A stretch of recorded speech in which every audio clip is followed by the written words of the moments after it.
All right, so we're going to pick back up where we left off, and we're going to be discussing a few examples and talking about the opportunities for renewable energy in the MENA region.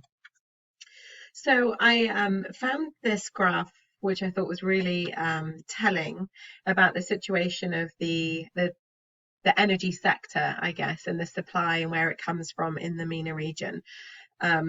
This is specifically for the Middle East, and it spans a time period from 1990 to 2017.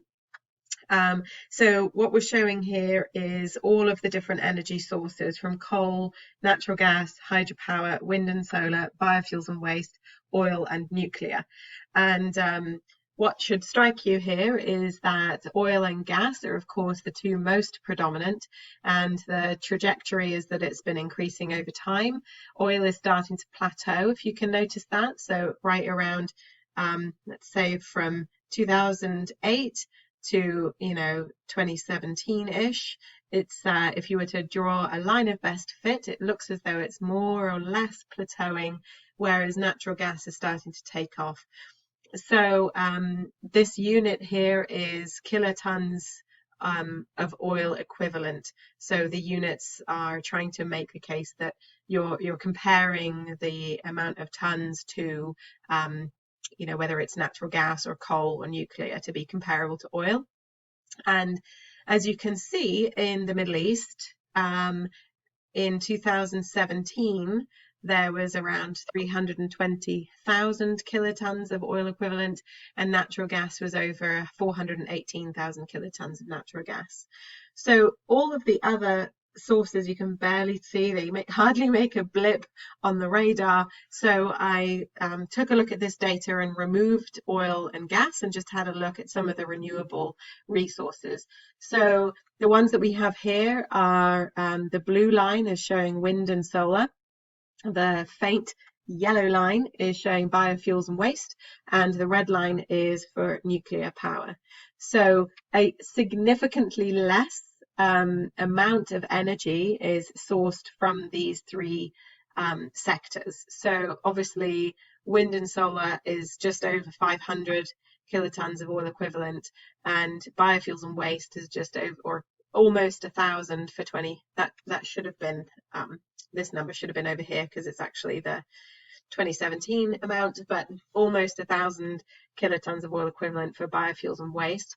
And if you're not familiar with biofuels, that's usually referring to some form of energy generation from something other than oil or gas. Sometimes it's creating oils from algae or other food processes where you extract the oils and you're using that oil for your energy. And waste generation would be literally the burning of waste to convert that into energy. And nuclear, obviously you know what nuclear power is, and that's probably the largest sector, and this is for the Middle East. So Iran is actually the one with the highest amount on their grid when you compare across all of the Middle East regions. But even so, when you look at the Middle East countries altogether, it still is hardly anything that's being put toward the grid. It's not even 2,000 kilotons of oil equivalent. So the sector for renewables are extremely low, as we can see from this graph. So solar energy is something that is being explored much more in the Middle East for obvious reasons. They're really well situated for solar power. They receive about 10 hours of sunlight a day.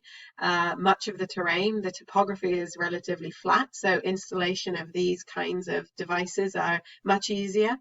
And these kinds of projects are just starting to take off. And in fact, if we go back and we have a look at the wind and solar, eventually we'll start to see this line, if I'm extrapolating, this line will continue to rise as we go into the future. So some examples of projects that are going underway at the moment. I wanted to spend a little time highlighting some of the positives.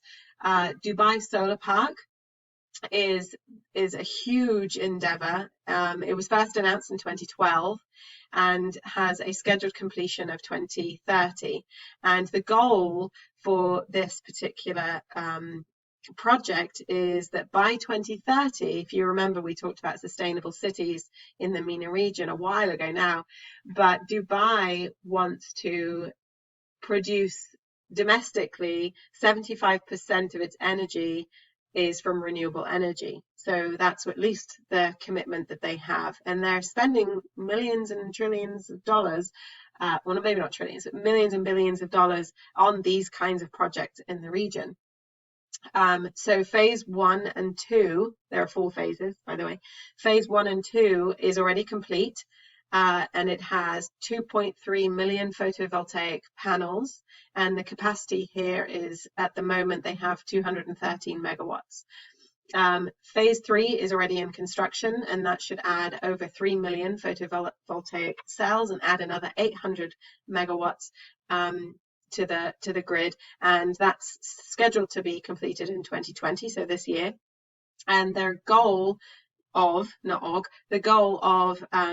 adding 5,000 megawatts to the grid.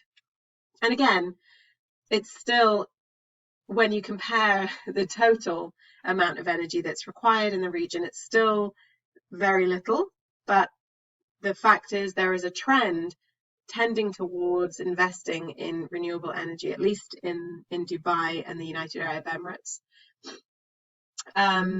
So at the end of the project, the hope is that the capacity will be close to 2,000 megawatts once phase 4 is completed.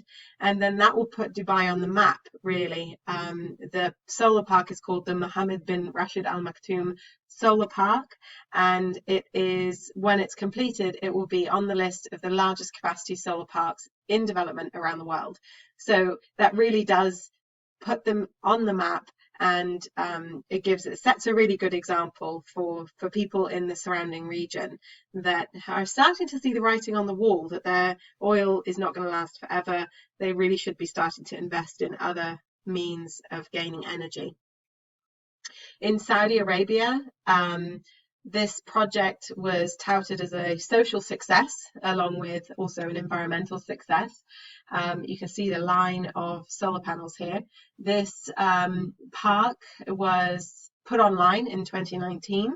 It's the Sakaka Solar Park and is capable of providing 300 megawatts to the grid. And this is the second solar park in Saudi of its kind. But why it was touted as a social success is that not only did it employ all local people in the construction, it was addressing the youth unemployment. So they were hiring people that were in the youth category to help with the building and the running and maintenance of this solar park. In Tunisia, there's also a nice example of solar energy there. Tunisia is very energy dependent with very little oil reserves for themselves. About 97% of the total energy is produced by natural gas and oil, but renewables take up a very small part of the grid in Tunisia, only 3%. About 245 megawatts of wind power were installed in 2016, and the total installed capacity of grid-connected renewable power was around 342 megawatts in 2016, and that comprised of both wind energy and hydropower and photovoltaic solar cells. So there is enormous potential for the Middle East to carry out research and development in renewable energy. And over the next 5 years, according to the Arab Petroleum Investments Corporation, which is a group of people that actually the OPEC companies created this Arab Petroleum Investment Corporation. And according to them, the Gulf countries are expected to need to generate about 40% more electricity than they do now, which will be equal to about 62 gigawatts of energy. And although right now the MENA region really, and excluding hydropower, the energy that is coming from renewables in their grid is relatively small. Only 6% of the entire grid is coming from renewables. There's still great potential, and the will is there. there seems to be a current trend among at least the Middle Eastern countries that are tending toward investing in renewable energy in the landscape.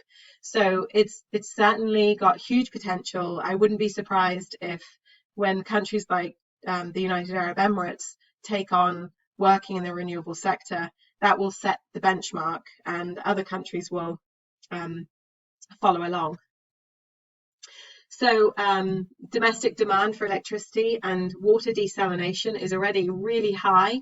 It's very energy expensive to be running water desalination plants, and they're recognizing that a lot of that energy that's used to desalinate water is coming from non-renewable energy sources. So, and in fact, in Saudi Arabia, it's already so high that Saudi Arabia must cover half of its burning crude, despite being the 8th producer of natural gas in the world. So very expensive to be running these desalination plants with crude oil. So yeah, they're just noticing now that there has to be a shift if they want to maintain the level of development that so many of these countries are undertaking. Saudi hydrocarbon production within the next 10 to 20 years could be exhausted by studies that are showing they will run out. And if either demand isn't curbed or the energy, the supply of energy is not changed, then they will simply run out. So it's a serious business, and they're only starting to really realize the importance and the gravity of the situation now. But certainly, if anyone is going to do it, then in the Middle East, they will be able to do it really well and provide the energy that they need if they were to invest in renewable energy.